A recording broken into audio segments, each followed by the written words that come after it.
Bueno, pues, ¿parece? ¿Hola? ¿Me oís?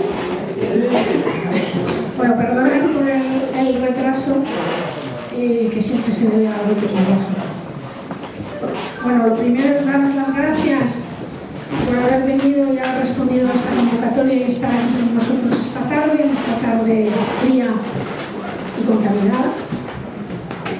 Y antes de empezar, me gustaría recordar o contar, sobre todo para los que todavía no nos conocéis, quiénes somos. Bonita Sanidad se creó hace ya vamos a hacer 4 años el año que viene, en abril del año que viene, por un grupo de ciudadanos indignados y preocupados por la paulatina privatización de nuestra sanidad pública y concretamente la sanidad pública en la Comunidad de Madrid. Entonces decidimos formar este grupo para, como su nombre indica, auditar las cuentas de la sanidad en la Comunidad de Madrid y con ello hallar la deuda en sanidad. Y el siguiente paso es, o será, declarar o encontrar la parte de la deuda en sanidad que es ilegítima y que por tanto nosotros pensamos que no se debe pagar. Dicho esto, pasamos al tema de la charla de hoy, que es la corrupción en la sanidad de Madrid en el 2016. Entonces, para empezar, hemos querido definir lo que es la corrupción. Hay muchas definiciones de la corrupción, aunque todas ellas recogen en general lo que pone la primera frase, que es la corrupción es el abuso de poder encomendado para beneficio propio. Pero nos ha gustado esta definición, que es de Transparencia Internacional, porque la segunda frase nos parece muy importante. La corrupción perjudica a todos aquellos cuya vida, sustento o felicidad dependen de la honradez de quienes ocupan un puesto de autoridad. Creemos que esto es un concepto que a lo mejor no es común o bien entendido por toda la ciudadanía. La corrupción nos perjudica a todos. Y aunque no está recogida en la diapositiva que tenemos aquí, me gustaría leeros una frase que nosotros en todos los informes que hacemos ponemos una serie de citas que nos han gustado y que hemos elegido porque ilustran bastante bien el trabajo que hacemos. Y me gustaría leeros esta frase que se refiere precisamente a la corrupción y que es de Antonio Negri. Han salido a la luz enormes problemas de corrupción. Y esa corrupción no tiene nada que ver con la moral, ni tampoco se trata de una patología que pueda curarse. La corrupción es una parte estructural del sistema y puede resultar explosiva.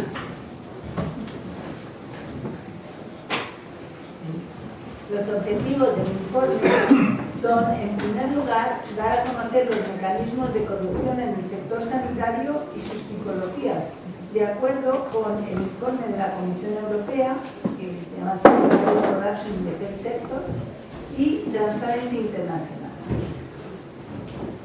Después vamos a recopilar algunos casos denunciados o sospechosos de procesos de corrupción en la Comunidad de Madrid durante 2016.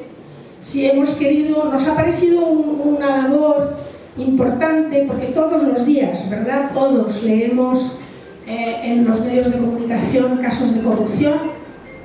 Estamos ahora hablando concretamente de sanidad, aunque leemos en otros sectores, pero nos ha parecido una labor importante hacer una recopilación, además clasificando esos casos de corrupción en sanidad, insisto, que han salido en los medios de comunicación de acuerdo con la tipología que luego os explicará mi compañera. Ahora vamos a continuar con el análisis de las posibles tramas entre el poder político y las élites económicas y sus implicaciones en el proceso de corrupción.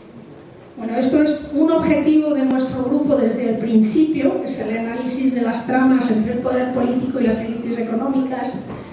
Entonces, con ese informe, que es el primero que hacemos sobre el tema de la corrupción y que esperamos iniciar una serie de informes más en detalle, lo que queremos hacer es pues seguir con el objetivo que nos hemos marcado desde el principio. Y por último, también vamos a dar a conocer a la ciudadanía las implicaciones y repercusiones del proceso de privatización de la sanidad pública y de los mecanismos de la corrupción. Ese punto en realidad creo que es un objetivo común a todo lo que hacemos. Todo lo que hacemos tiene como objetivo el empoderamiento de la ciudadanía, que solo puede darse con información y formación. Como metodología nos hemos basado en estas fuentes de información. Primero, los presupuestos de la Consejería de Sanidad de la Comunidad de Madrid de 2016, el boletín oficial de la Comunidad de Madrid para los contratos adjudicados en 2016, el portal de contratación pública de la Comunidad de Madrid para los contratos menores, los medios de comunicación, los informes de la Comisión Europea y de portales internacionales. En el primer punto, en los presupuestos de la Consejería de Sanidad de la Comunidad de Madrid, hay que destacar que la cantidad es alrededor de 7.500 millones de euros en 2016, un poquito más en 2017, un poquito más en 2018, muy poquito, como veis, la variación es de alrededor del 3%, pero lo que hay que fijarse es en la cantidad de dinero, es mucho dinero. Entonces, de aquí se puede ver que es fácil tener unas transacciones opacas. La opacidad es muy sencilla cuando hay tantos actores, cuando hay tantos flujos de dinero y cuando el volumen de dinero que se maneja es tan grande. Bueno, a lo mejor algunos de los que estáis aquí habéis estado en la presentación que hicimos en mayo de este año del proyecto de presupuestos de la Consejería de Sanidad para el año 2017. Y entonces a lo mejor recordaréis que una de las cosas que señalábamos en este informe es que una parte sustancial del presupuesto de la Consejería de Sanidad se dedica a financiar al sector empresarial privado mediante concesiones administrativas, las colaboraciones público-privadas, derivaciones a centros privados, etc. Y también presentamos hace poco, que a lo mejor también os acordáis, un informe sobre los lobbies y su importancia en la contratación de la Consejería de Sanidad, y concluíamos también que los lobbies desarrollan una labor tremendamente eficaz cuando se ve el número de contratos asignados a las empresas que forman parte de estos lobbies. Por tanto, ya con el estudio de los presupuestos que hicimos en su momento, teníamos indicios de corrupción. Aquí veis que el importe de los contratos adjudicados, según la modalidad de contratación en 2016, asciende a 703 millones de euros.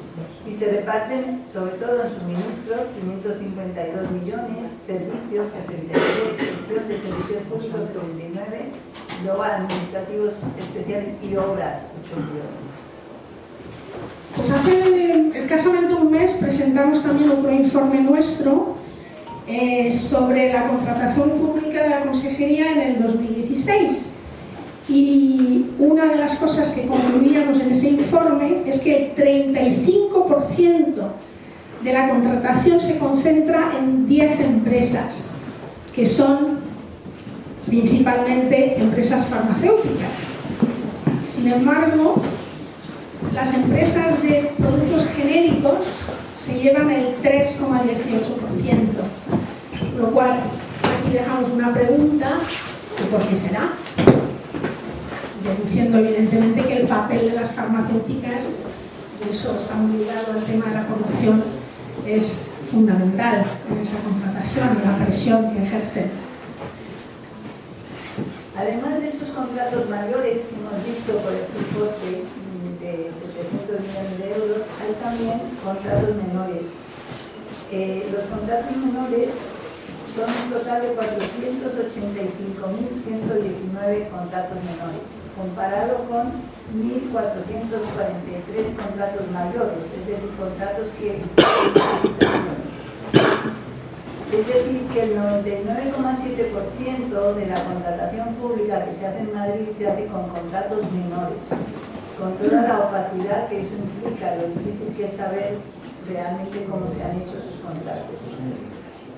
En cuanto al importe, casi la mitad, 698 millones, de la contratación pública se hace con contratos menores y 703 millones con contratos mayores, 49,8% y 50,2%. Bueno, para los que a lo mejor no estáis familiarizados con el tema de contratos menores y contratos adjudicados mediante concurso, bueno, eso es bastante obvio. Los contratos menores, con la ley actualmente en vigor, son contratos que se pueden hacer por un importe, en el caso de obras, de menos de 50.000 euros y en el caso de suministros por menos de 18.000. Con la nueva ley de contratos del sector público que va a entrar en vigor en el mes de marzo se ha rebajado esta cifra a 40.000 y 15.000. Pero ¿qué es lo importante? Es que esa contratación por esos importes menores se hacen sin publicidad. Es decir, que el gestor normalmente elige a 3 empresas y les dice, oye, pásame un presupuesto, y luego dice, pues tú, ¿no? Entonces, nos parece tremendo y un indicio claro de corrupción que en la contratación de la Consejería de Sanidad en Madrid, el 99% de los contratos, y en valor el 49%, se haga con contratos menores. Un detalle, hasta la ley de transparencia, es la ley de transparencia, o sea, desde que se ha promulgado la ley de transparencia, todos los organismos de la administración están publicando los contratos menores, y la Consejería de Sanidad también, pero eso es muy reciente. Empezaron a mediados del año 2015, nosotros estamos estudiando ahora y vamos a seguir. Vosotros podéis imaginar que 485.000 contratos no se estudian en un día, ¿no?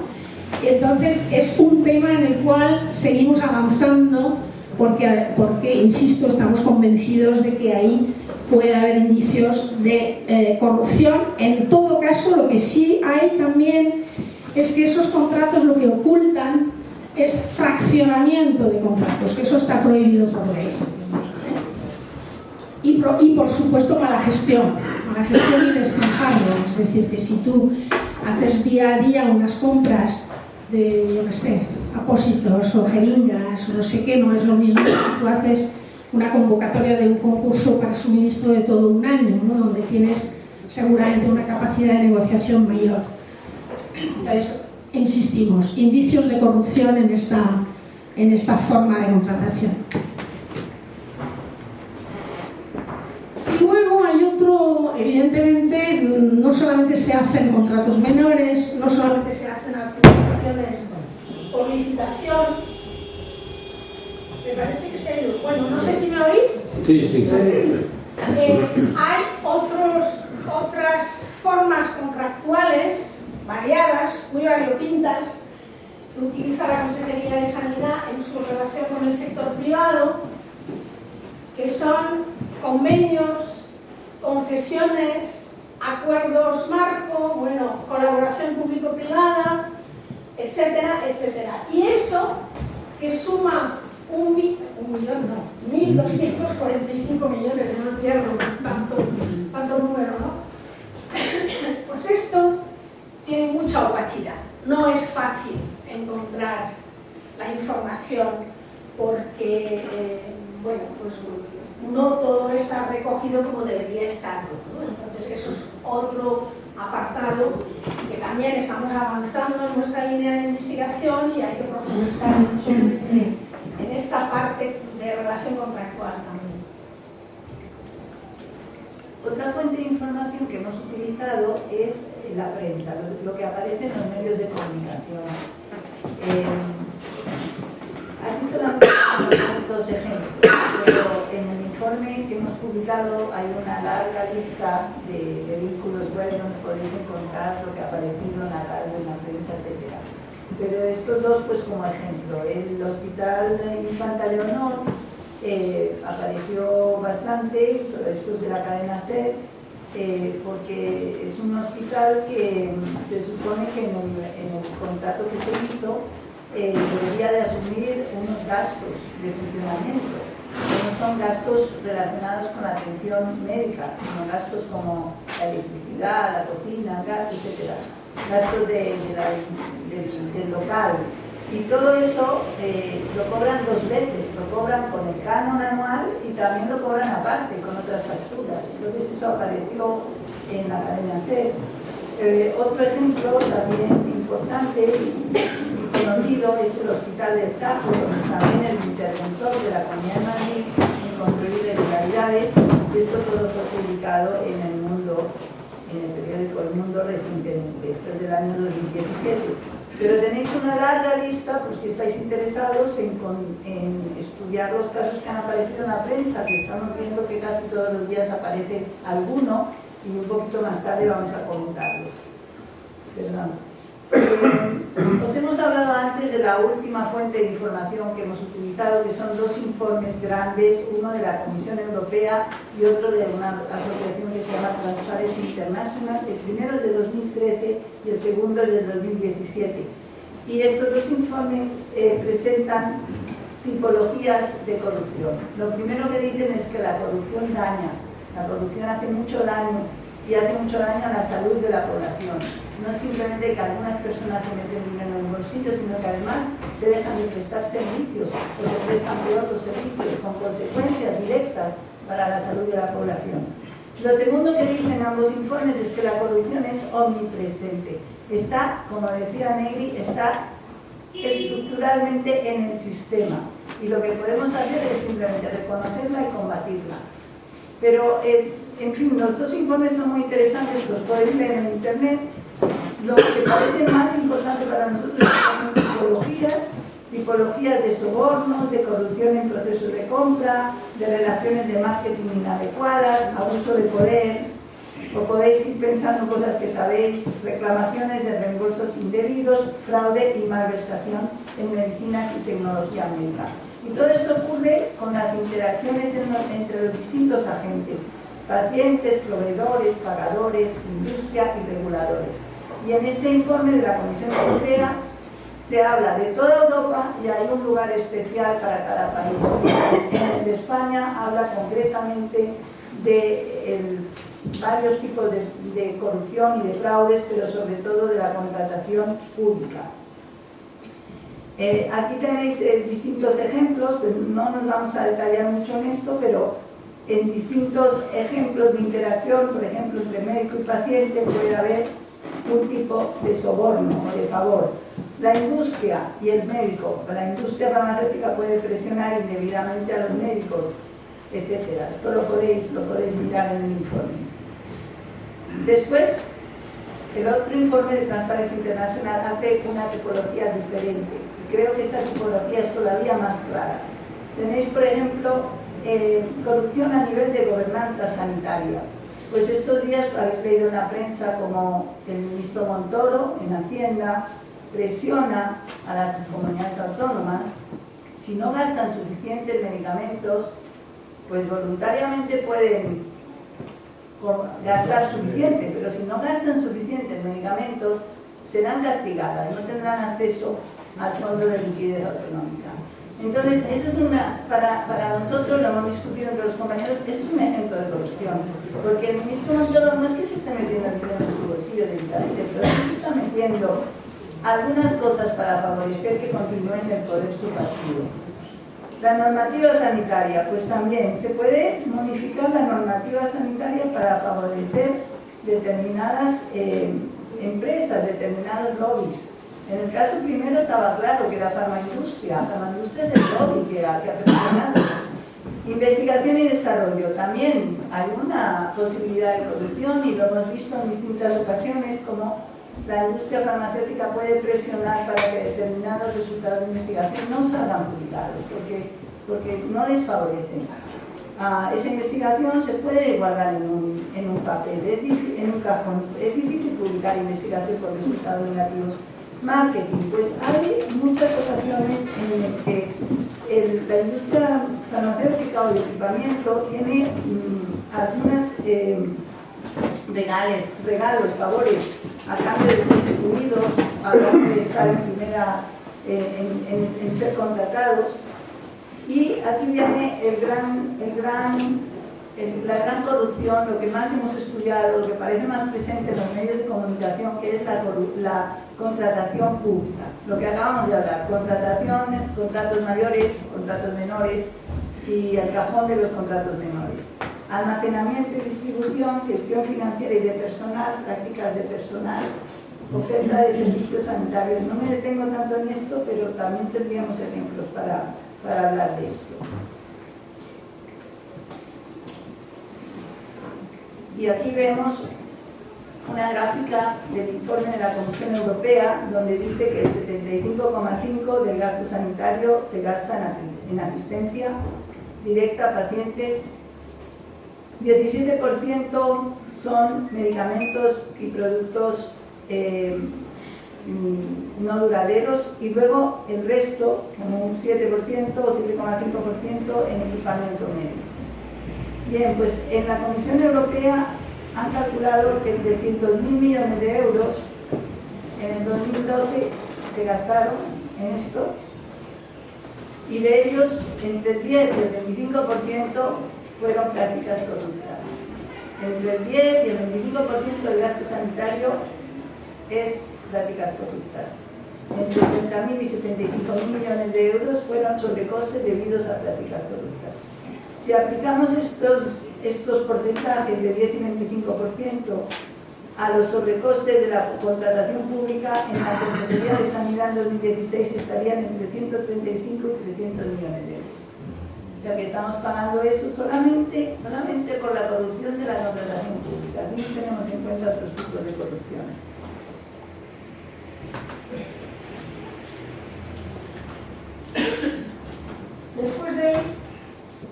Bueno, no funciona, si se me había olvidado.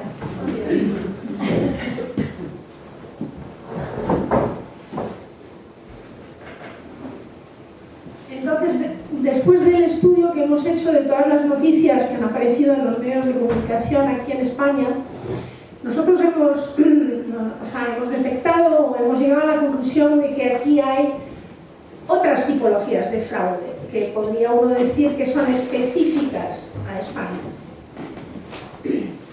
El primer tipo son las irregularidades en los modelos de colaboración público-privada introducidas en la Comunidad de Madrid, que son sobre todo los famosos hospitales de Esperanza Aguirre, ¿no?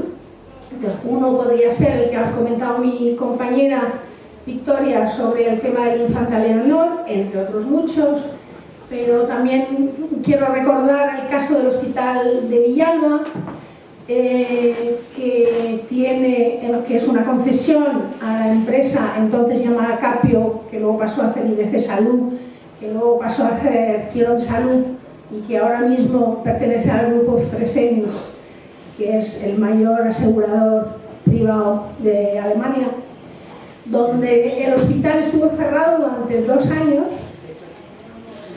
y la Comunidad de Madrid pagaba casi 900.000 euros exactamente cada mes a la empresa para el mantenimiento del hospital. Bueno, pues eso sería una de las irregularidades, ¿no?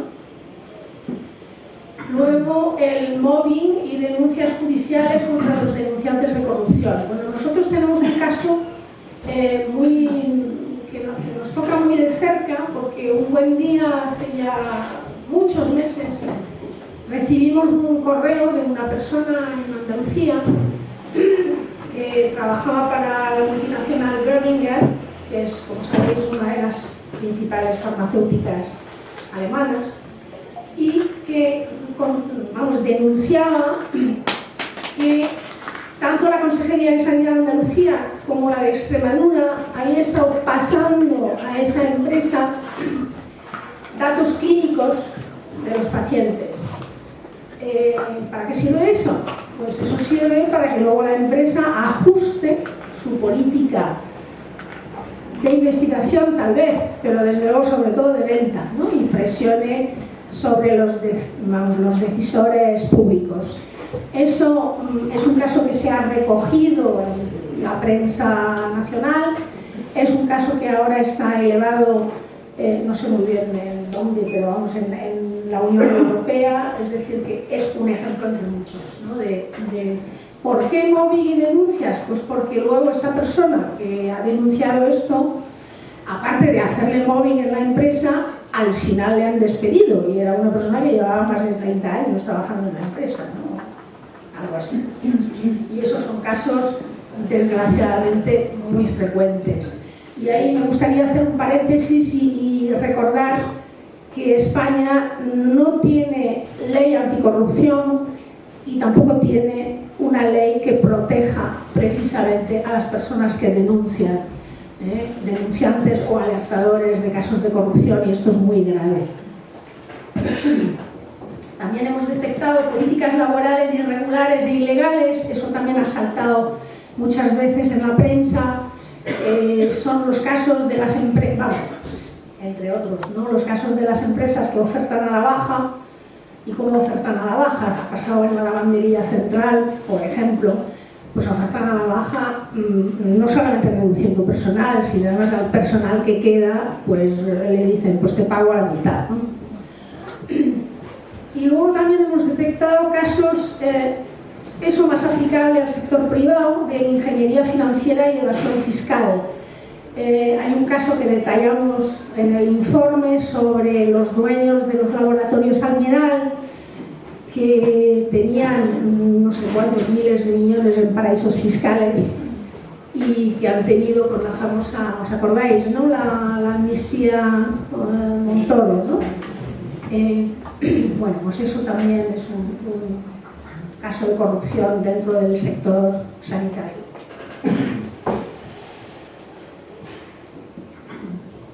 Entonces, los dos informes concluyen una cosa bastante obvia, por otra parte, ¿no? De que hay que aplicar medidas anticorrupción, unas genéricas, que en el caso de España, por ejemplo, podría ser que hace falta una ley anticorrupción y hace falta una ley que proteja a los alentadores, y luego hacen falta medidas ya muy concretas aplicadas al sector sanitario, políticas sobre políticas y prácticas del sistema de salud y políticas y prácticas específicas del sistema de salud dirigidas a combatir la corrupción. Vamos a hablar un poquito de la deuda y de cómo se conecta la deuda pública con la corrupción. Y como veis en este gráfico, la deuda ha pasado de 4.200 millones en el 2000 a 30.450 millones en el 2016. ¿Y cómo se ha conseguido multiplicar tanto? Pues con estas políticas de recortes que hemos tenido. Bueno, ya conocéis esto, me imagino. Pero ¿cuáles son las causas de este aumento de la deuda? Pues aquí tenemos 4. Primero, una política fiscal regresiva, un recorte de impuestos. Luego, la transferencia de bienes de origen público al sector privado, con sobrecostes ahí. Políticas de privatización sanitaria, en todos los informes que podéis leer que hemos hecho. Y lo que nos ocupa hoy, los fraudes y la corrupción en la gestión de lo público. O sea, la corrupción genera deuda.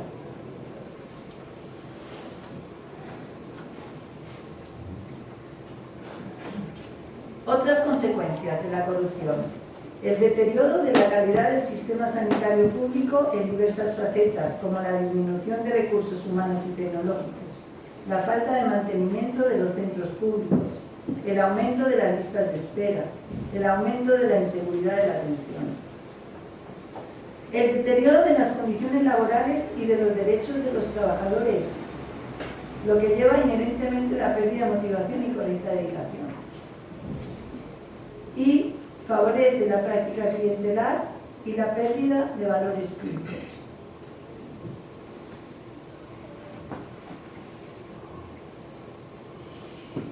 Bien, ahora vamos a hablar de las conclusiones del informe. Las conclusiones tenemos en primer lugar las conclusiones que tienen que ver directamente con la corrupción. El primer punto a tener en cuenta es que se han establecido diversas tipologías de fraude y corrupción y se llega a afirmar que la corrupción está presente en el sector sanitario de forma tan frecuente y se considera normal. Eso es muy terrible que consideremos normal que esté habiendo tanta corrupción. Y ahí que tenemos que hacer algo para parar.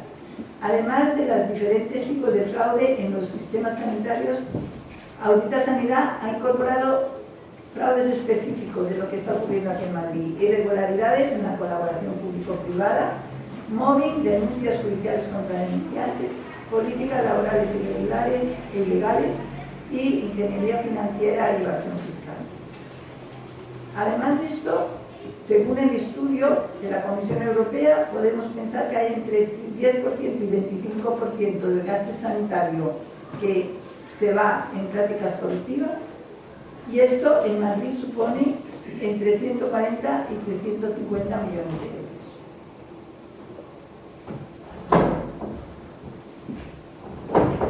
Y con respecto a la deuda, las conclusiones de ese primer estudio que hemos hecho, que ya os he comentado que es el primero de una, esperemos, larga, bueno, esperemos, no sé, no debería ser larga si conseguimos combatir la corrupción, pero en fin, es que las auditorías ciudadanas van desvelando la existencia de una deuda sanitaria en la Comunidad de Madrid que puede considerarse ilegítima por no atender las necesidades de interés público, sino los intereses de élites económicas. Por tanto, nos parece necesario, imprescindible, urgente, ampliar los procesos de auditoría ciudadana de la deuda en sanidad y pormenorizarla, hacerla visible, promover la acción política que conduzca a no pagarla y, en su caso, exigir responsabilidades jurídicas a los políticos implicados. Perdón.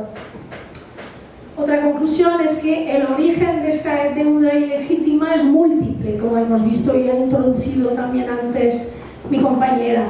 Una fiscalidad regresiva y permisiva con el fraude fiscal. Es decir, que cada vez el Estado ingresa menos, ¿no? También a favor de élites económicas. Privatización de servicios que habían sido públicos y deberían seguir siéndolo. Financiación de proyectos con impactos ambientales, de género o de desigualdad social. Y corrupción de las instituciones. Gracias. Y la justificación del pago de la deuda, que os acordáis de la gráfica que en la Comunidad de Madrid ha subido, no soy muy mala para los números, pero si no recuerdo bien, de 7.000 millones a 30.000 millones, pues la justificación del pago de la deuda se está realizando a costa de generar un estado de emergencia social. O siempre nos dicen, no, es que para pagar la deuda hay que recortar. Lo que pasa es que luego, si estudias bien a fondo los presupuestos y la contratación, te vas dando cuenta que parte del dinero que debería ir a lo público se deriva al sector privado. Con lo cual genera un estado de emergencia social, evidentemente, porque no se atiende lo público y se favorece lo privado. Un estado de necesidad que impide destinar recursos al gasto social, que causa evidentemente el empobrecimiento de la población. Bueno, y esto ya es para terminar. No sé si podéis leer. Dice, hay que destrozar todo lo público para demostrar que no funciona. Pero qué buenas ideas tienes, Esperancita.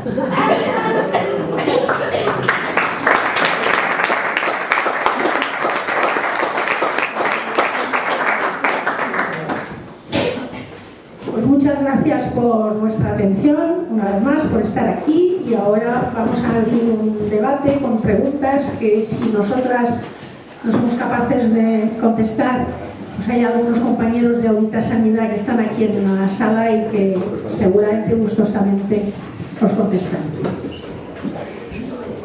Entonces teníamos un micrófono para pasaros, pero no funciona.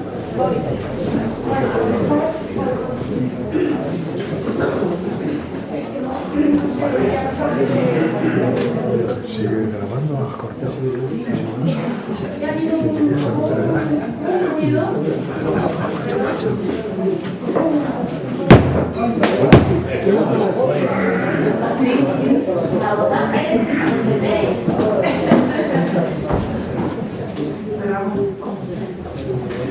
Sí, una preguntita, porque yo soy de nuestra bonita sanidad.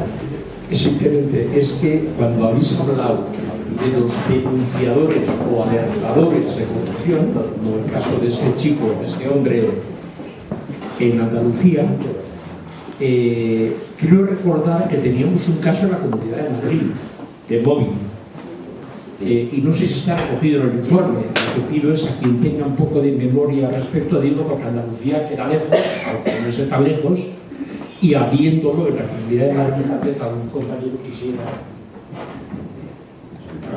Todo el mundo lo conoce, el móvil de Ana Garrido, que de alguna manera, como sabéis, era funcionaria del Ayuntamiento de Boadilla del Monte y fue la que descubrió o la que denunció el caso Gürtel. Y bueno, como consecuencia de ello, pues ahora está viviendo de culpa porque le han hecho tal movie, como bien se dice, que ha perdido su puesto de trabajo, ha perdido su casa y está además en procesos judiciales. O sea, encima de denunciar, ahora la denuncia de serie, ¿no? Y bueno, pues ese sería un caso, pero bueno, hay muchos más. Todos conocemos a nivel internacional el caso de LuxLeaks, por ejemplo, el caso de Assange, el que está en Rusia, el caso de este hombre que está exiliado, el que está en Rusia. Sí, Snowden. Eso, Snowden, y luego Assange, que está en la embajada de Ecuador. Bueno, más preguntas. Yo, perdón, Vicente, si me permites, que no es exactamente un caso de móvil y no ha salido mucho sobre ello en la prensa, pero ¿os acordáis que los últimos papeles de Panamá? Pues, uy,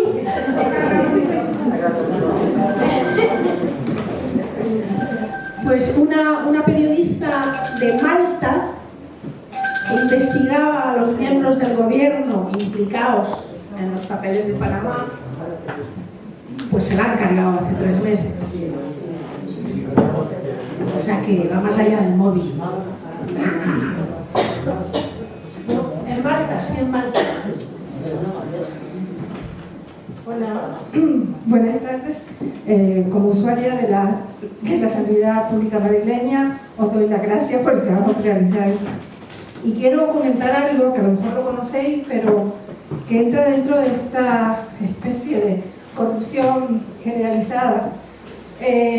Hace unos meses, 4 o 5, recibí una carta de la Consejería de Sanidad de la Comunidad de Madrid.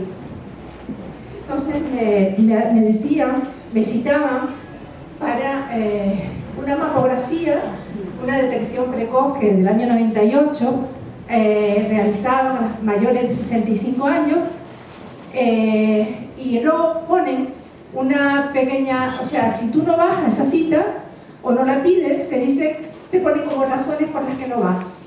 O sea, yo creo que para crear, yo digo, porque me la he hecho, no, porque no creo. Yo si contestaba era porque me parecía una desvergüenza que los 7 hospitales en la trasera de la página, de la hoja, eran 7 hospitales privados y religiosos, porque me tomé la molestia de buscar en internet y ver. Yo, por supuesto, no me voy a hacer la mamografía, es una tontería, pero no me la hago porque yo tengo 67 años y cuando cumplí 65 me dijo la doctora, la ginecóloga, que a partir de esa edad ya no me hacían citología ni mamografía todos los años, sino que si yo me encontraba en algún momento mal, voy a mi médico de cabecera, le digo, entonces ella me manda, pam, pim, pam. Bueno, total, que a lo mejor yo tengo amigas de 70 que han tenido cánceres, o sea que a partir de los 65 no pasamos a la vida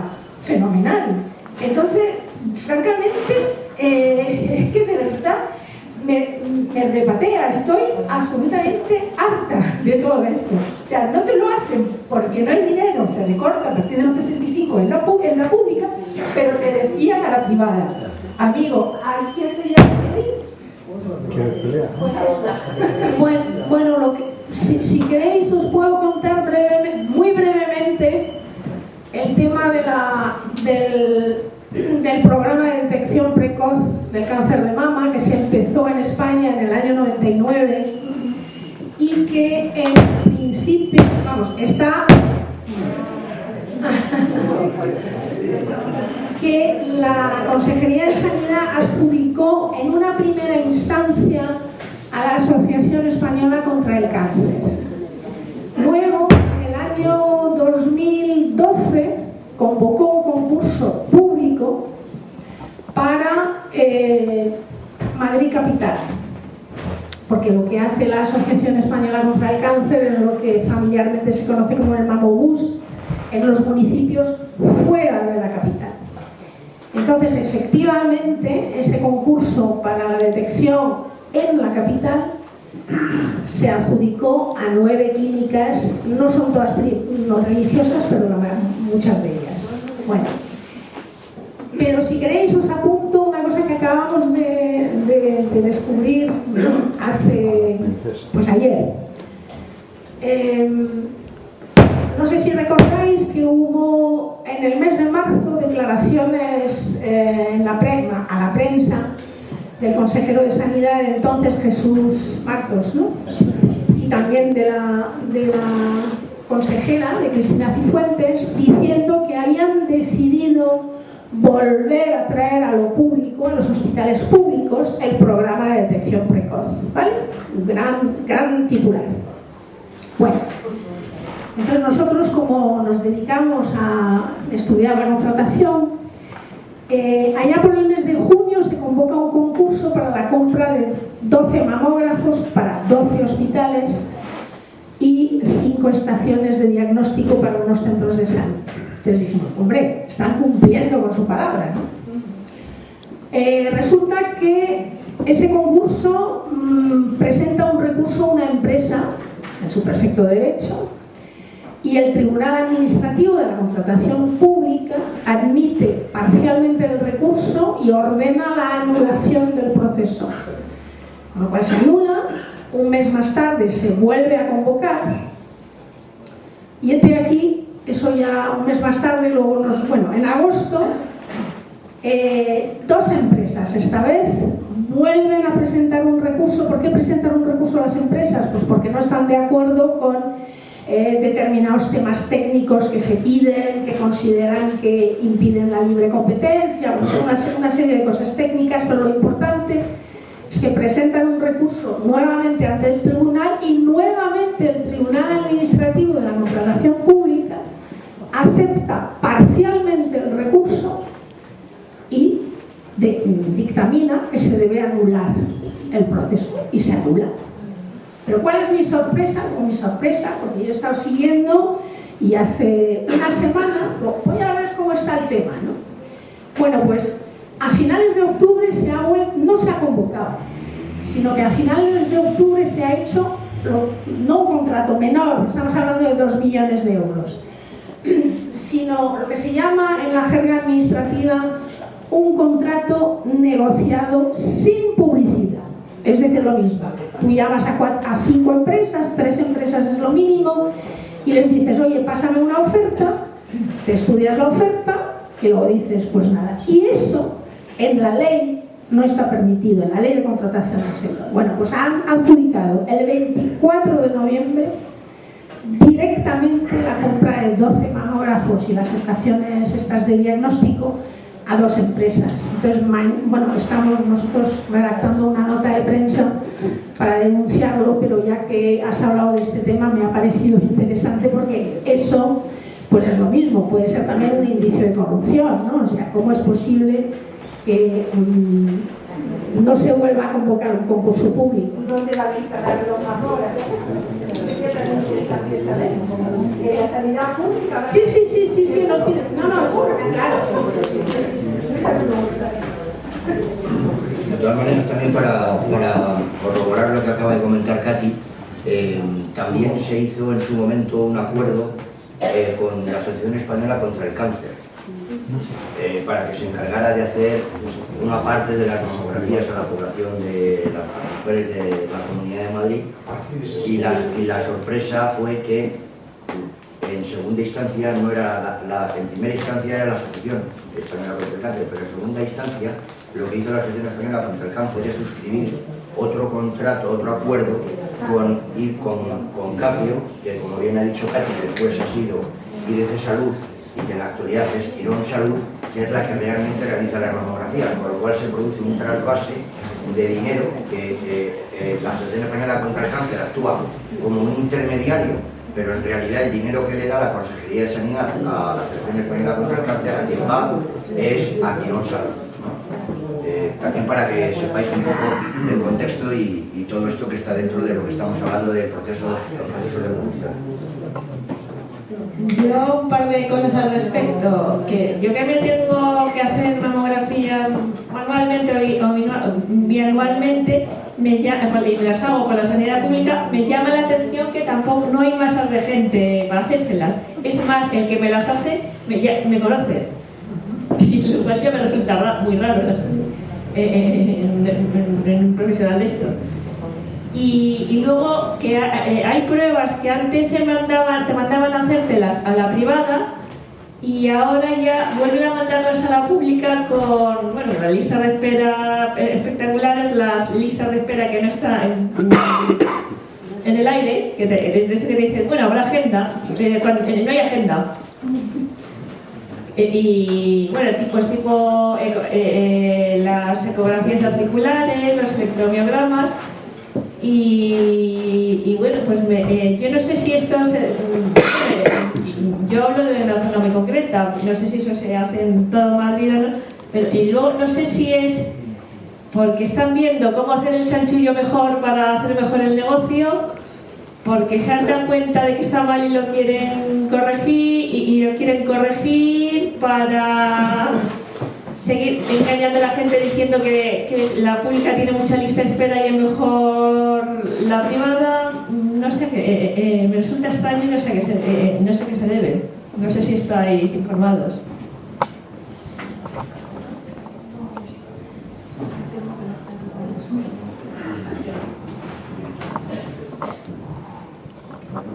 Creo que está claro que todo es una estrategia bien montada, ¿no?, para producir por los mecanismos que se están haciendo y que Madrid está mostrando, que ese es el informe más exhaustivo que esperamos hacer, cómo se está trabajando desde los sectores privados para, pues en convivencia con los gobernantes del sector público y con algún más, para intentar ir transfiriendo dinero público al privado e ir potenciando el sector privado. Y ahí tenéis un poco la respuesta que ha dado la Fundación IDIS, y con todas las propuestas de que con una cantidad de millones ellos eran capaces de disminuir las listas de espera. Y eso tiene toda una serie de mecanismos, entre ellos todas esas cosas que estamos comentando.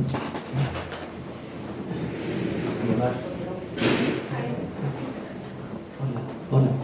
Bueno, yo tenía una pregunta que no había entendido bien, porque el señor Montoro pide a las comunidades un mínimo de gasto sanitario. O cómo puede ser lucrativo para él o para quien sea. Bueno, de gasto sanitario lo que está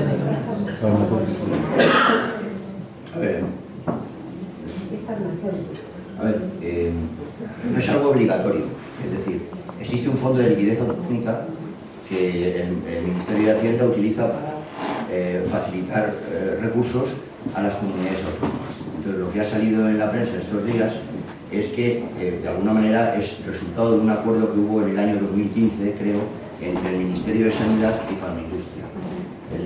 Lo que se plantea es que, imagínate, o imaginemos, una comunidad autónoma determinada que tiene un crecimiento del Producto Interior Bruto, que sabéis que es la cantidad de bienes y servicios que se produce en un ámbito territorial determinado, tiene un incremento del 3% anual. Entonces, lo que Montoro plantea a las comunidades es, si usted tiene un crecimiento del 3% anual y gasta en productos farmacéuticos un 1%, si usted le está sobrando 2 puntos de la riqueza que usted está produciendo en su comunidad, por lo cual usted no tiene razones o argumentos para venirme a mí a pedirme que yo le dé recursos para financiar determinadas acciones de la comunidad autónoma. No sé si me he explicado. Esa sería un poco la cuestión. Entonces es una especie como de chantaje, ¿no? En el sentido de que si tú no gastas en productos farmacéuticos, gastas una determinada cuantía, no vas a poder acceder a los fondos. Pero lo de farmaindustria es un convenio que se ha firmado ahora entre Hacienda y Farmaindustria. No, pero es un convenio que se firma en 2015 en el que dice que se garantice el índice de crecimiento es decir, que todas las comunidades autónomas tendrían, si el aumento es del 2%, el aumento en farmacia del gasto farmacéutico sea del 2%, aunque tú hayas hecho una política que haya recortado ese farmacéutico. Que si no lo haces, serás castigado. Porque es un acuerdo del Ministerio de Sanidad con todos los farmacéuticos. Eso tiene repercusiones para la utilización de medicamentos genéricos, porque si tú, lo que ha ocurrido estos últimos años es que el gasto sanitario de medicamentos ha disminuido y eso no lo quieren. ¿Cómo disminuye? Pues aunque no tanto como perdíamos, aumentando el uso de genéricos. Y en el informe de la Comisión Europea, hablando la parte que habla de España, habla de que no se ha implementado bien la política de aumentar el uso de genéricos. Además de que las empresas han hecho genéricos como si fueran los productos de referencia. Han hecho genéricos y los están vendiendo casi al mismo precio para boicotear el que haya medicamentos baratos, claro. Bueno, yo os voy a aconsejar que denunciéis, lo digo la razón, y quejas y denuncias, porque es que si no te toman por idiota. Se pensaba que yo era idiota. Yo he tenido hace poco un tema mío personal, no me quiero extender, solicitó la mamografía, porque yo tuve unos antecedentes no muy buenos hace como 18 años, me dijeron que no bajara la guardia, y yo no la bajo, claro, mi pecho es mi pecho, para toda la vida. Entonces, la última vez que hicieron mamografía también se aseguraron y hicieron ecografía, porque vieron algo raro para asegurarse todo, ¿ok? Bueno, pero no me ha puesto la guardia. Solicito hacerme la mamografía y me dice el ginecólogo que no me toca. ¿Cómo que no? Se han pasado 2 años. Es que usted tiene 60 años. Digo, sí, claro, ya lo sé. Me dice, no se la puedo hacer. Digo, usted me la va a hacer, porque yo no sé la política de ustedes. Dice, pues tendré que poner que tiene usted un bultito. Digo, pon lo que te dé la gana, pero me parece denigrante una mentira para que me haga la mamografía. Digo, pero vamos, si consideras que con eso me la hace, me la hace. Tardó 4 meses en hacérmela. Me citan a las 4 de la tarde en julio, el 11 de junio, con un calor de narices, sin comer. Al señor, lo que dice aquí la señora o la señorita antes, también le conozco del año anterior, o de hace 2 años, debe ser el mismo.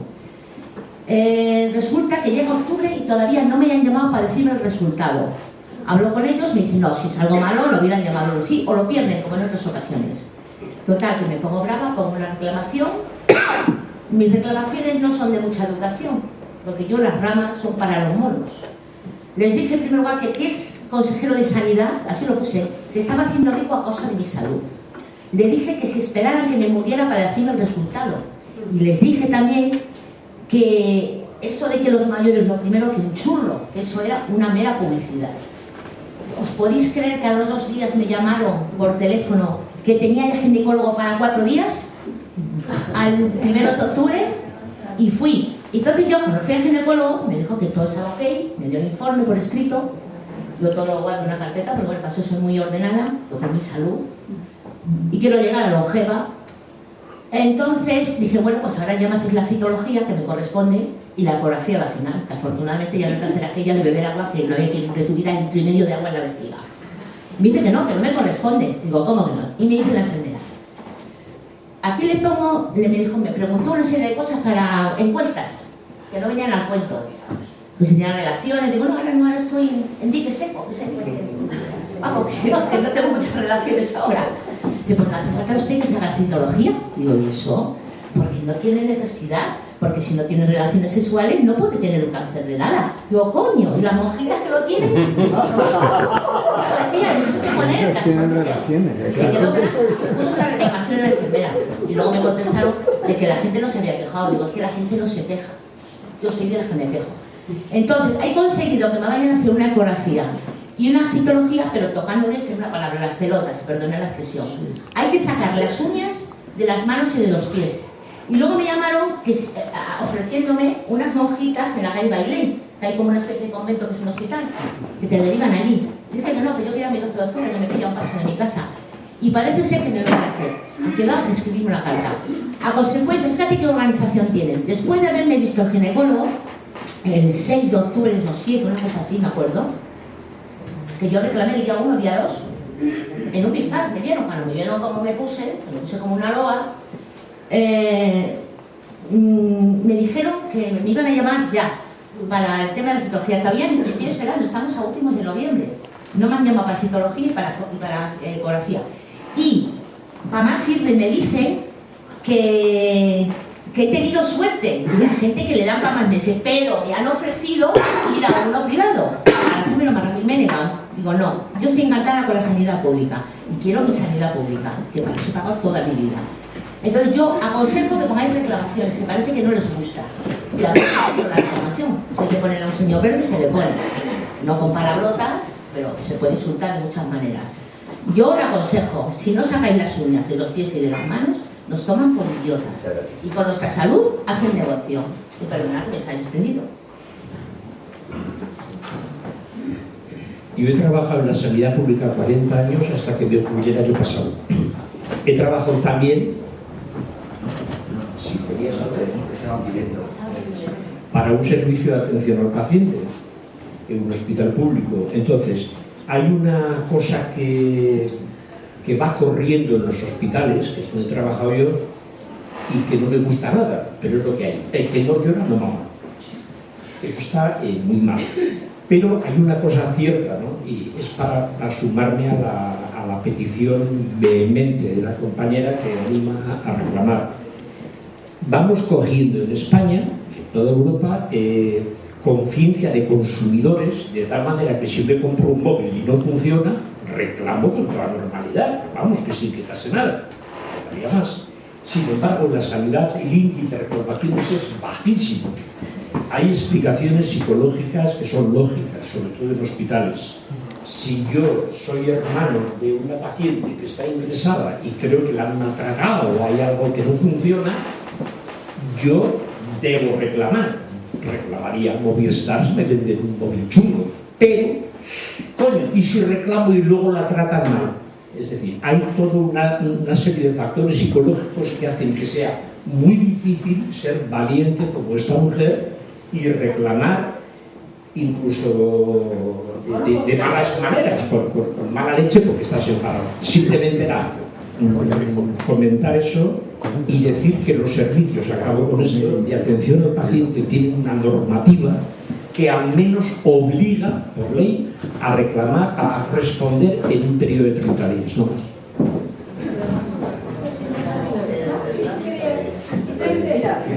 No, sí. Era por intentar y por orden. Que sí. Bueno, muchas gracias. Yo quería decir que, bueno, todo esto lo sabemos más o menos todos los que estamos aquí. Los que no quieren saberlo están en su casa. La corrupción, pero esto viene de hace mucho. Tenemos, por desgracia, el 1597 que no lo quieren quitar, que viene a revertir todo esto. Ahora mismo no sé por qué asociación o partido ha querido que se quitara y el PSOE ha dicho que no hay del principio. Bueno, pero eso es una cosa. Teníamos grandes movilizaciones que donde han quedado. Era porque los médicos estaban en la cuerda y se movían, y la enfermería, los pacientes también, pero si el Estado, si el colectivo de médicos y enfermeras no se mueve, aquí no hacemos nada. Entonces, ahí estamos. Y luego, los sindicatos por otro lado, en fin, todo esto que todos sabemos. Y luego quería preguntarle, la auditoría de la deuda se va a hacer, se está haciendo mucho, se está intentando hacerlo a través de lo que sea, pero con el Z y el TTIP, ¿qué se va a poder hacer? ¿Nos van a quedar esa deuda para siempre? Porque claro, al haber firmado que entramos en el Z o en el TTP, como se llame, igual no podemos hacer nada, y en cuanto a concursos van a ser lo que ellos quieran, porque entonces nos pondrán una serie de impedimentos y de juicios que el Estado se las va a dar y se las va a ver. Entonces yo lo que creo que es que hay que concienciar de nuevo a los médicos y a las enfermerías para que hagan una labor como se estuvo haciendo, porque ahora mismo sí, abrazamos el hospital, vamos a no sé de, pero no se hace nada, no hay ese vivo fuerza, y además son la gente, los que nos mandan, los gobernantes, lo saben hacer muy bien, porque daban mucha publicidad antes con 6 hospitales, se va a hacer no sé qué, ahora no, ahora todo superfugio, porque yo ahora mismo no sabía ni cómo se llamaba el nuevo gerente o coordinador que esté llevando todo esto, y antes se sabía que eran el sobrino de no sé qué, el otro, bueno, no me acuerdo ahora mismo. Y en cambio ahora lo hacen por debajo para que no se vea. Entonces la gente está, los que estamos moviéndolo y los que no, completamente desasistidos. Gracias. Esto, en vez de dar respuesta, si os parece, para que pueda intervenir más gente, porque había varias palabras por aquí, que sigan pidiendo y luego se contesta globalmente a todas. ¿Os parece bien? ¿Quién había? Ahora mismo te paso el tiempo. Hola, buenas. Yo solo quería comentar con respecto a las intervenciones que una cosa son los programas de cribado poblacional que existen en la sanidad pública, como son el cáncer colorectal, la mama o el cervix, y me parece muy bien poner reclamaciones cuando hay que ponerla, cuando la asistencia sanitaria no está adecuada, pero es otra cosa totalmente diferente ir pidiendo pruebas que quizás no son necesarias y no entran dentro de los programas de cribado poblacional. O sea, que yo creo que hay que diferenciar eso, y también el tema de corrupción, que estamos hablando de cómo se manejan los cribados poblacionales. Yo simplemente quería preguntar por el trasvase del estado quirúrgico desde los hospitales públicos a los privados, si tenéis algo que comentar sobre ello. Gracias.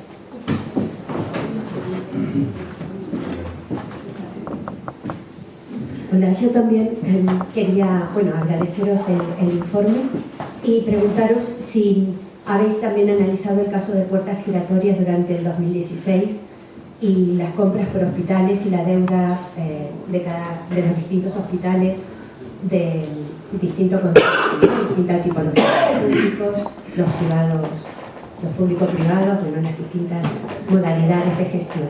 Si habéis hecho algún tipo de estudio de ese tipo. Y por último, preguntaros si podemos acceder al informe completo, lo tenéis colgado en la web o todo esto. Sí, se me olvidó deciros que el informe, tanto el resumen que hemos hecho como el informe completo, todos los demás informes que hemos hecho hasta ahora, los podéis encontrar en nuestra página web, que es muy fácil porque es auditasanidad.org. Está ahí abajo. Sí, a ver, ¿alguna pregunta más? Ahora de momento. Vale. Gracias. Aquí en la web de Audita vas a ver tramas que muestran las puertas giratorias. Hay una palabra tramas en una pestaña y vas a ver, no es que sean desde el 2016, ¿verdad? No, están hechas desde antes, pero vas a ver cómo están los consejeros, están las autoridades sanitarias de los últimos años y cómo están en comités de dirección, consejos de dirección de las industrias farmacéuticas y de equipamiento médico. Sí, una pregunta. Ayer salió en la web de la cadena SER, creo recordar, un caso de trasvase de dinero en transporte sanitario. Las ambulancias del SUMA 112 están haciendo traslados de pacientes entre hospitales privados y ordenados por los hospitales privados, que ellos deciden de qué hospital privado a qué hospital privado, privado público-privado.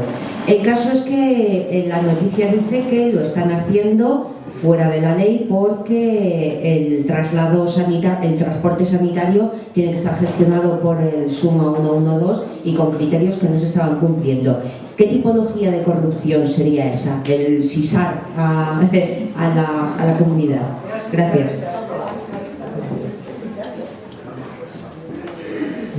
Yo quería hacer una pregunta, que habéis demostrado que la industria también influye incluso en el Estado. Entonces me preguntaba si esta farmaindustria también ha sido un obstáculo para la investigación y el desarrollo de una industria farmacéutica propia del Estado. ¿Hay más preguntas? A ver, ¿qué preguntas? ¿Vais tomando o contestamos a estas aquí? Sí, yo creo que a ver, no sé si yo soy la persona adecuada para contestar, por el compañero Juan Vistal, pero evidentemente no creo que para la industria sea un obstáculo. El obstáculo son las multinacionales farmacéuticas y la estrategia neoliberal de cara a imponer los productos farmacéuticos en el mercado, ¿no? Claro que hay un debate muy largo, porque también aquí se nombró el tema de genéricos, pero también se está produciendo en el tema de genéricos una situación muy importante, y es que las propias multinacionales farmacéuticas, como por caso Novartis, para que no andemos por las ramas, pues ha creado su propia sección de genéricos. ¿Por qué? Porque han visto que ese es un nicho de mercado importante, y lo que se está produciendo es que hay muchas multinacionales farmacéuticas que ahora lo que están haciendo es que, aparte de vender sus propios productos de marca, están creando filiales con capital 100% de ellas para generar productos genéricos y así asegurarse el mismo nicho de mercado, ¿no? Entonces, yo creo que aquí lo que habría que ir, pero esto es una opinión personal, ni siquiera es de Auditar Sanidad, sería a la apropiación del conocimiento. En otras palabras, de que hubiera una industria nacional, pública, que no la hay, que en su momento hubo un intento, pero que no la hay, y que yo creo que es a lo que deberíamos de tender, porque ahora mismo la principal empresa genérica a nivel mundial es Teva. Y no sé si lo sabéis, pero detrás de Teva está George Soros. Es decir, George Soros, que me imagino que lo conocéis todos, un magnate multimillonario de los Estados Unidos que va de progre, pero que Teva es la principal empresa, es israelita, y detrás de ella está Soros. Es decir, que tampoco es evidente que será un primer paso, porque evidentemente el precio de un genérico es inferior a un precio de marca y no hay que andar jugando con el tema de las patentes, pero también es cierto de que más tarde o más temprano, como el mercado no es tonto y la estrategia neoliberal tampoco es tonta, pues van a ir a lo que están haciendo, que es las propias empresas que están fabricando productos de marca, crear sus propias empresas de genéricos. Que yo creo que lo que habría que hacer es la apropiación del conocimiento y crear una industria nacional, como lo ha hecho en Cuba, aunque algunos o alguna se pueda cargar las vestiduras, pero en Cuba se están haciendo a través de ello y están, como sabéis, sacando productos al mercado que curan o que son para curar el cáncer, y lo están dando de forma gratuita, ¿no? Por ejemplo, no sé si te he contestado a tu pregunta. Después, alguien ha preguntado que si se estaba haciendo algún análisis, la persona anterior, si estaba haciendo algún análisis sobre el tema de las compras de los hospitales. Bueno, las compañeras lo han mencionado. Nosotros nos hemos llevado a la sorpresa por primera vez, porque hemos podido acceder a través de la web de la Comunidad de Madrid, que invito a que aquí las ciudadanas os animéis a entrar en ella. Pues hemos conseguido descargarnos, gracias a un compañero que hay ahí al fondo, descargarnos los contratos menores, que ya se ha sacado aquí durante la charla, ¿no? Y esos contratos menores ascienden a 485.119 contratos, que ha supuesto, como dicen, suponen el 99,7% de las compras que se han hecho en la pasajería, una auténtica barbaridad. Sí, entonces lo que estamos ahora haciendo el estudio es, lo que estamos ahora haciendo la auditoría es que estamos desglosando primero saber cuáles son las empresas que han sido las principales adjudicatarias. Y mira tú qué casualidad que normalmente coinciden las 20 primeras empresas con mayor volumen de adjudicación de contratos menores. El ranking coincide con el mismo ranking de las empresas que se han hecho mediante un concurso de licitación, y que en otras palabras son las multinacionales farmacéuticas o las multinacionales de equipamiento tecnológico. Ahí están, lo tenemos todos en la mente, está Novartis, está Roche, está Gilead, la que suministra Sovaldi para los enfermos de hepatitis C, está Johnson & Johnson, está Siemens, de tecnología médica, etc. O sea, están todas y coinciden prácticamente las unas con las otras.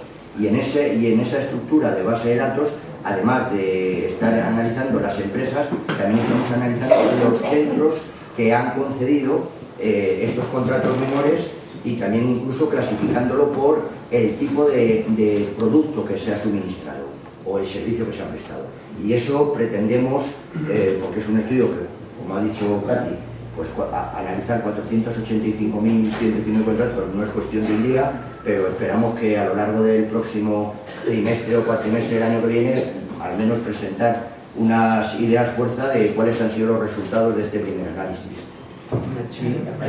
Sí, no, pero complementariamente a las investigaciones, aparte que, por ejemplo, todo lo que son la colaboración público-privada, los hospitales PCI que llamamos, ¿no? Se están haciendo estudios también por los grupos de la Asamblea de Madrid, interesantes, importantes, que bueno, saldrán pronto a evidencia. Luego, nosotros hemos empezado a investigar los hospitales modelo PPP, es decir, los que son concesiones administrativas, y entre ellos nos hemos centrado justo en el grupo de Quirón Salud y Fresenius, que es el que estamos indagando, donde estamos estudiando lo que hay de juego entre esos hospitales que se han convertido, y ahí entra lo de las ambulancias, en una red paralela privada dentro de lo público que está evidentemente adquiriendo una gran cantidad de dinero desde lo público. Es una transferencia de dinero de lo público hacia esos empresas a través de los conciertos y de la transmisión de enfermos entre sí mismos, aunque tengan eso. Y ahí, como no, entre ellos no se hace facturación, pues están beneficiándose. Cuando se hace fuera, pues tienen que facturarse. Por eso, investigar eso no es nada fácil, porque no es fácil porque eso es opaco. No sé si se te ha contestado en todo, si no, ahora vendría la compañera que ha preguntado sobre el tema de los programas. Yo ahí, en ese sentido, conozco menos. ¿Alguien puede responder? Haré una pregunta. No, yo creo que lo que tú has dicho es totalmente correcto. Es decir, cuando se plantean reclamaciones, las reclamaciones tienen que ir, evidentemente, yo diciendo con Ramón, es decir, el que no llora no mama, es una cosa que funciona a nivel individual, pero no a nivel colectivo. Es decir, a nivel colectivo lo que hay que defender, evidentemente, es que se frene ya el traspaso de lo público a lo privado, porque eso nos perjudica a todos, a profesionales, a usuarios, a pacientes, a familiares. No hay ninguna razón desde el punto de vista sanitario para que un paciente tenga que estar esperando tan siquiera una semana para una radiografía. No la hay. Desde el punto de vista sanitario no existe. Son razones exclusivamente económicas y de mala gestión. Por lo tanto, el que no llora no mama es una fórmula que puede dar más o menos resultados a nivel individual. A nivel colectivo, las reclamaciones yo creo que hay que canalizarlas por otro lado. O sea, por otro lado, hay que canalizarlo a través de acciones colectivas, de movilizaciones, de denuncias, de participar en organizaciones como Vista Sanidad o muchas otras, Yo Soy Sanidad Universal, es decir, muchas otras donde todos empujamos en la misma dirección. Lo individual, bien, vale, y después evidentemente en las reclamaciones individuales cada uno es libre de plantear la reclamación que quiera, en los términos que quiera y como quiera, pero las personas que, tanto los profesionales como los que tienen alguna capacidad de gestión, lo que pasa es que lamentablemente llevamos 22 años en Madrid gestionados por el Partido Popular, entonces la gestión es pésima y cada vez peor, y no se hace en función de unos intereses colectivos, sino, como hemos visto, de unos intereses partidistas. Entonces, claro, eso genera que se pidan, por ejemplo, pruebas, y que muchas veces determinadas pruebas, cuando se dice es que no tiene sentido hacer la prueba a tal paciente. Como estamos todos tan cabreados, pensamos que el responsable es el que tenemos delante y no que a lo mejor hay razones profesionales para no hacer esa prueba. La política de ellos. Ya, pero a veces es difícil explicar, diferenciar entre lo que es la mala política y algunas razones técnicas para no hacer determinadas pruebas. Eso a veces es difícil explicarlo. Evidentemente, a nivel individual se puede explicar, a nivel colectivo entraremos en un debate que creo que no es el momento. yo creo que la gran pregunta que tenemos, que la lanzo colectivamente, y sé que la respuesta todavía no la tenemos, es cómo puede ser que hayamos aumentado la deuda pública de 5.000 millones en el 2000 y tener 30 y tantos mil ahora, además de un 25% de recorte en todos los recursos sanitarios. O sea, se ha recortado el personal sanitario de la Comunidad de Madrid y se sigue recortando en más de un 25%, amén de que se han disminuido los salarios. Y todo ese dinero, ¿a dónde ha ido? Al bolsillo de algunos, una parte; a salvar los bancos, otra parte. Bueno, pues sería interesante que en algún momento fuéramos capaces de poner en negro sobre blanco, entre todos, a dónde se ha ido todo ese dinero, que en definitiva es nuestro, y que eso ha empeorado enormemente y sigue empeorando a marchas muy aceleradas todo lo que recibimos de la sanidad pública. Yo no sé si ha contestado a todo lo que habéis preguntado. Me parece No, que mi pregunta es sobre algo... si vosotros estudiabais algo en cuanto al trasvase de la lista quirúrgica de los hospitales públicos a los privados, es decir, que se saque el lista de espera en los privados y las complicaciones sean en lo público. No sé si eso entra dentro de vuestro... Está, si quieres, no, que sí que se ha empezado a estudiar, por ejemplo, con la libre elección que hay una investigación, cogiendo la información del SERMAS, del Servicio Madrileño de 2016, hemos visto cómo se ha producido lo que llaman la libre elección. Y en la libre elección se ve que se están marchando de los hospitales públicos a justo los hospitales privados que están en concesión administrativa, ¿no? Es decir, en este caso la Fundación Jiménez Díaz el año pasado cambió de 20.000 a 40.000 el número de listas de libre elección de población que fue al hospital de Fundación Jiménez Díaz a hacerse pruebas. Y luego también la Fundación, por ejemplo, la Rey Juan Carlos. Todos los 4 hospitales que tienen que ver, está habiendo una transferencia evidentemente manifiesta de la elección de la gente para irse, ¿no? Eso está mandado por el sistema que tienen de citación del sistema de citación. Eso es un hecho significativo, muy importante, muy llamativo, que está demostrando lo que nosotros ya hemos hecho hace mucho tiempo, evidentemente, que de todas las políticas que tiene detrás la estructura de este tema. Y luego, la otra cosa que estás diciendo tú, que es referente a lo que significaría el traspaso de enfermos que se hacen pruebas o se hacen operaciones y las complicaciones se vuelven a remitir a la sanidad pública.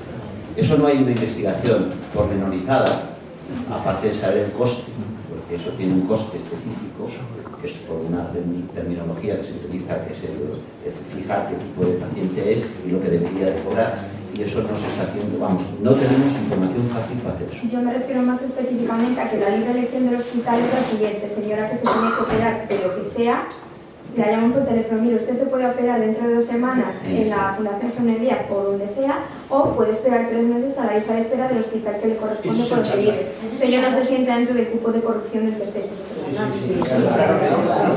Claro, son mecanismos que están favoreciendo eso. Gracioso que la gente no sabe que ese Jiménez Díaz privado. No sabe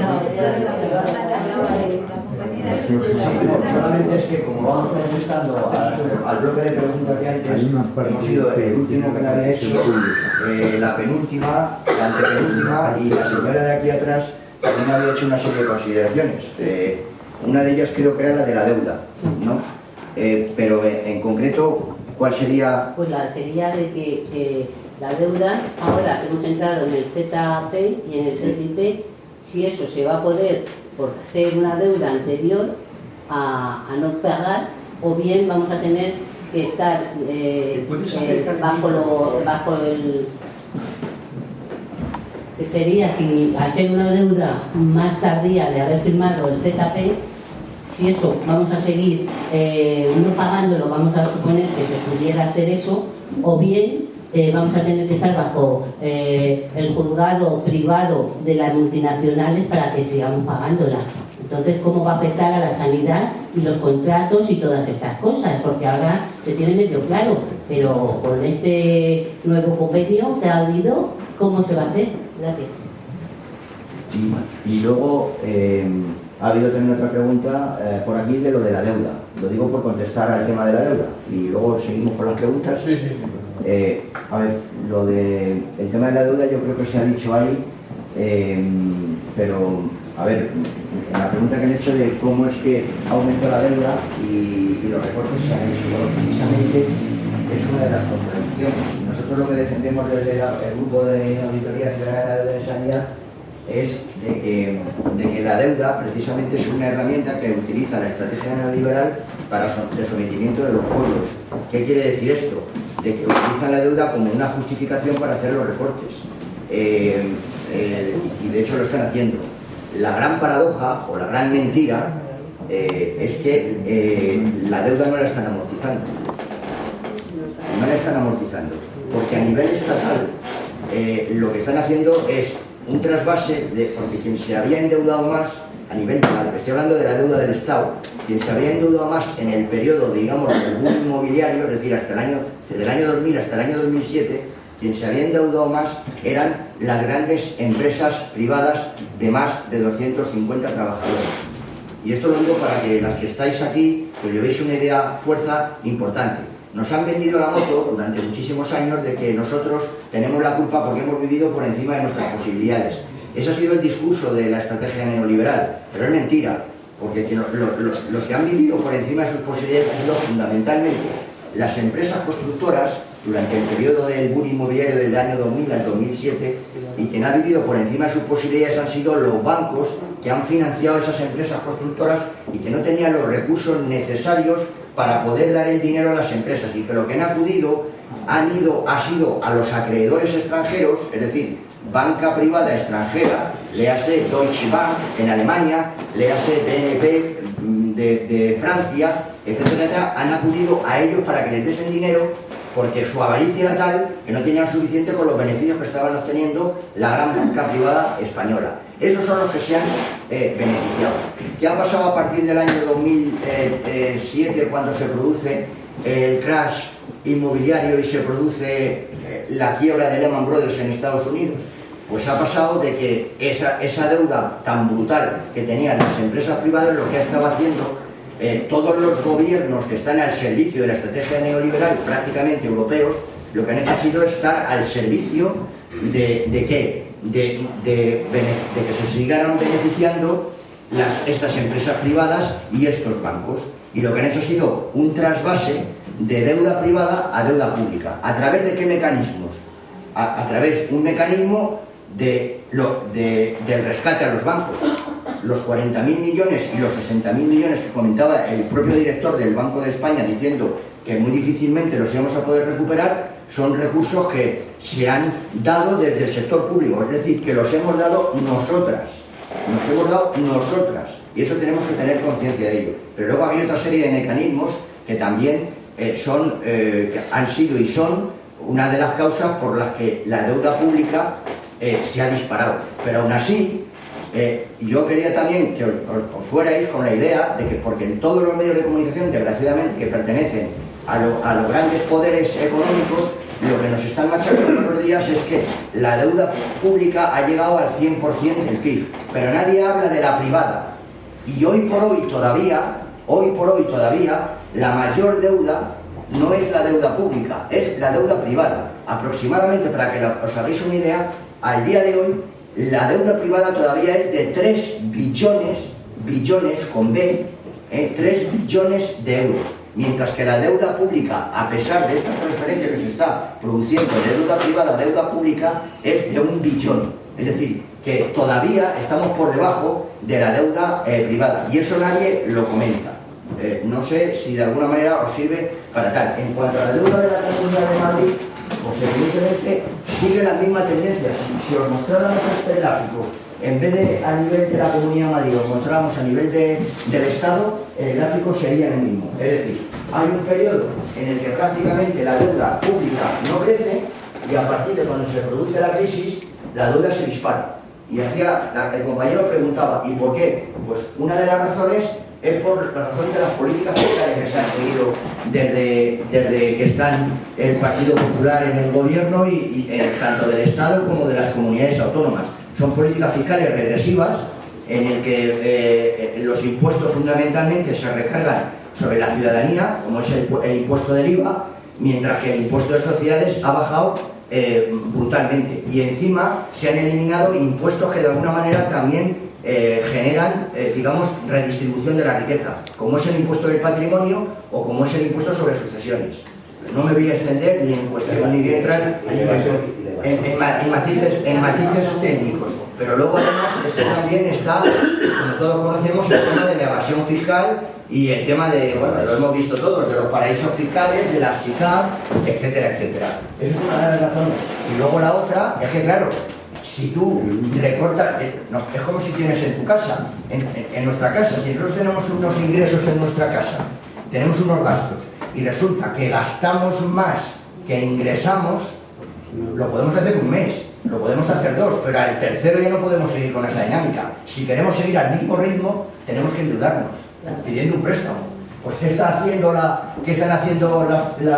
comunidades autónomas gobernadas por el PP e incluso las que no están gobernadas por el PP? Pues que como no quieren modificar la política fiscal, es decir, no están por la labor de tener más ingresos a través de una política fiscal progresiva, pues ¿qué ocurre? Que si tienen gastos y los ingresos no les llegan, pues se tienen que seguir endeudando y por lo tanto tienen que seguir pidiendo dinero prestado.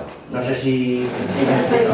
Y luego hay otro factor, y con esto acabo, con el tema de la deuda, y es que no se ha hablado aquí, pero en la Comunidad de Madrid, que es uno de los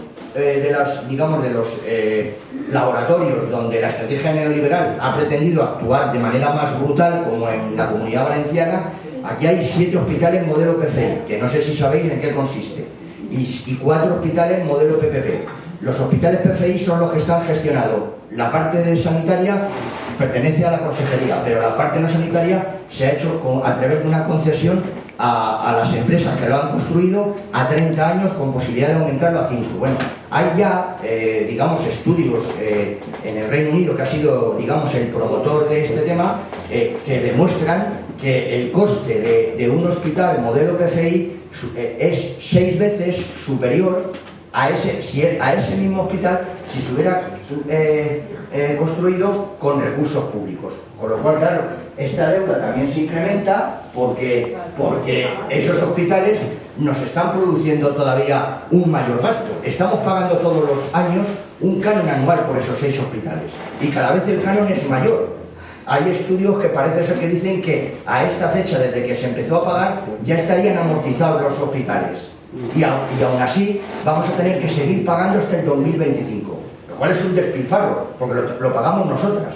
Pero claro, eso es otra de las razones por las que se está incrementando la deuda. Y finalmente, cuando tú hablabas de lo del CETA, el TTIP todavía no está aprobado, no está en marcha, o sea, no está aprobado. Que ese es, digamos, el peor, porque el CETA, que es el que está aprobado y que se aprobó el otro día, digamos, de manera opaca, cuando estaba toda la dinámica de la independencia de Cataluña y no sé qué, subterfugiamente en el Senado se aprobó el CETA, pero el CETA es un acuerdo entre Canadá y la Unión Europea, que va a tener incidencia, evidentemente, pero la verdadera alma mater del tema, desde mi punto de vista, no es el CETA, sino es el TTIP, que todavía es peor. CETA también tiene sus tribunales. Mientras haya el 135, la duda la tenemos que pagar. Sí, hola. Bueno, felicidades por el informe y por el trabajo. Y yo no sé si estoy abriendo un melón nuevo o algo así, o si no pongo ideas ya más para el futuro. Yo os cuento, trabajo en el Niño Jesús y entonces se ha dado en el último año y medio más o menos allí un fenómeno muy curioso, y es que tanto la reforma de la UCI pediátrica como la financiación de buena parte de los programas que se hacen en la oncología pediátrica se ha llevado a cabo por el dinero que lo ha puesto una fundación que se llama la Fundación Aladina, que está bastante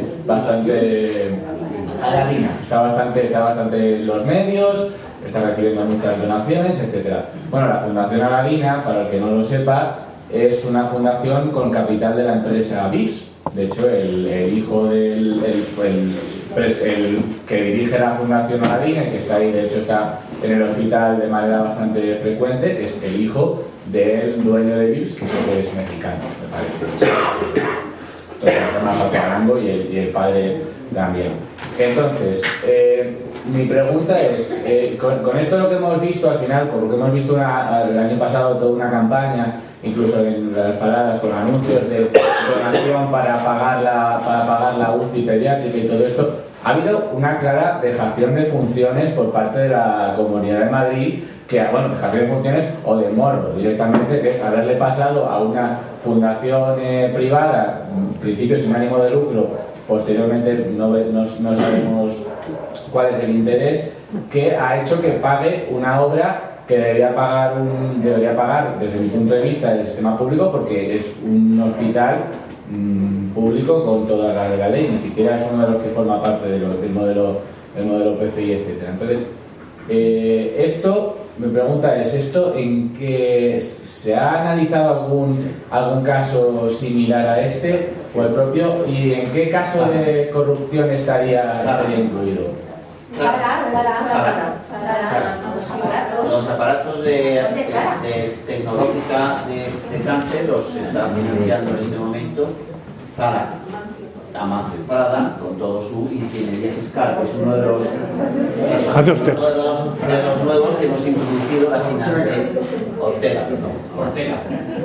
Gracias. Ingeniería financiera, es decir, ya se ha confrontado y está bien conocido los artilugios que este hombre ha hecho, y con ese dinero ahora está fenómenos de evasión fiscal pagando 300 y pico millones en todo el Estado, y en los presupuestos del 2018 de la Comunidad de Madrid aparece esa cantidad para hacer reparaciones y donaciones en aparataje fundamentalmente dirigidos a lo que ellos han planteado y que han negociado con la consejería. Eso es igual lo mismo que ha ocurrido con esa cosa. Y eso es una línea de trabajo en lo que ellos llaman la colaboración público-privada, como una estrategia bien dirigida. Es el negro del siglo XXI que lo sepáis. ¿Hay alguna otra por ahí? Una cosa que quiero hacer, imagino que el tiempo se está terminando, es una invitación a reflexionar, todos, incluidos los que estamos en la Audiencia de Sanidad, sobre el carácter ilegítimo de la ley. A ver, la ley más progresista que hemos tenido en España, que fue del año 86 en sanidad, fue la Ley General de Sanidad. Fue uno de los proyectos estrella del primer gobierno socialista. Ya esa ley, yo no lo recuerdo, hablaba de la posibilidad de colaboración público-privada en base a aquello de la eficiencia. Y nadie se quejó. Sí hubo jefes. Lo que quiero decir es que estamos hablando, o sea, nuestra finalidad está clara en la sanidad, es detectar, hacemos una auditoría de deuda. En medio hacemos informes que en sí mismo, aunque nos olvidáramos de la deuda, tienen a nuestro juicio valor, y es denunciar, delimitar e identificar en el mayor detalle posible la corrupción, por ejemplo, ¿no? Pero la finalidad última es la deuda. No tanto que ha crecido mucho, que eso es un dato importante, como ha explicado muy bien Vicente, que es economista y lo sabe explicar a maravilla, sino todos los mecanismos perversos que llevan a la deuda. Entonces, mi reflexión, y que creo que es difícil de acabar, pero ahora que